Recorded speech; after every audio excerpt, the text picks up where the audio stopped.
ဒေါအောင်ဆန်းစုကြည်ရဲ့လက်ရှိအခြေအနေနဲ့ပတ်သက်ပြီးနောက်ဆုံးသိရှိရတဲ့အချက်အလက်တွေကိုအနည်းချုပ်တင်ပြပေးပါမယ်။လက်ရှိတွင်ဒေါအောင်ဆန်းစုကြည်သည်စစ်ကောင်စီထိန်းသိမ်းမှုကိုခံနေရခြင်းဖြစ်ပြီးသူမ၏အခြေအနေမှာအောက်ပါတိုင်းဖြစ်ပါရဲ့။တစ်ပြည်တံချမှတ်ထားမှုများ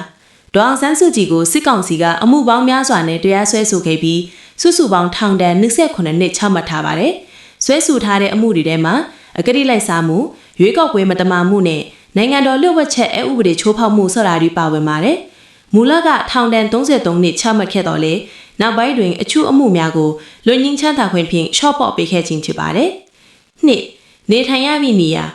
နေအိမ်အကျဉ်းချုပ်သို့မဟုတ်အကျဉ်းတောင်2023ခုနှစ်လပိုင်းကစပြီးသူမကိုနေပြည်တော်အကျဉ်းတောင်ကနေတီးသက်အဆောက်အဦတစ်ခုသို့ပြောင်းရွှေ့ထားတယ်လို့သတင်းများထွက်ပေါ်ခဲ့ပြီးမြဲစစ်ကောင်စီဘက်ကတရားဝင်အတည်ပြုထုတ်ပြန်ခြင်းမရှိသေးပါဘူး။ပြင်ပနဲ့အဆက်အသွယ်သူမကိုမိသားစုဝင်တွေရှေ့နေတွေနဲ့လူကိုယ်လိုက်တို့ဆောင်ခွင့်ပိတ်ပင်ထားဆဲဖြစ်ပါတယ်။၃ကျန်းမာရေးအခြေအနေသူမရဲ့အသက်အရွယ်အရာကျန်းမာရေးအတွက်စိုးရိမ်မှုတွေရှိနေပါတယ်။သွားနဲ့ခတွင်ပြဿနာသွားဖုံးရောင်တာနဲ့အစာစားရခက်ခဲတဲ့ပြဿနာတွေရှိခဲ့မှုကြောင့်တားဖြစ်သူကိုထိန်လင်း Kim Oris က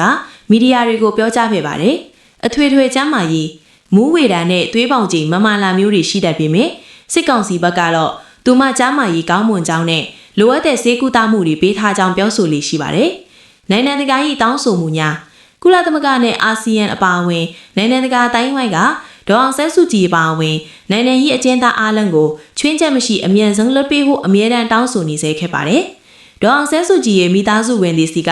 နောက်ဆုံးထွက်ပေါ်လာတဲ့သတင်းစကားတွေဒါမှမဟုတ်သူမအပေါ်ဆွဲဆိုထားတဲ့အမှုအသေးစိတ်တွေကိုသိချင်ပါသလား။ဗိုလ်ချုပ်မှုကြီးမင်းအောင်လှိုင်နဲ့ဒေါအောင်ဆန်းစုကြည်ကြားကပဋိပက္ခဟာပုဂ္ဂိုလ်ရေးဆိုင်ရာအားပြိုင်မှုတင်မကပဲမြမနိုင်ငံရေးအလဲပေါင်းတွေပေါ်အခြေခံတဲ့အငိုးအထီးပုံစံမျိုးဖြစ်နေတာကိုတွေ့ရပါတယ်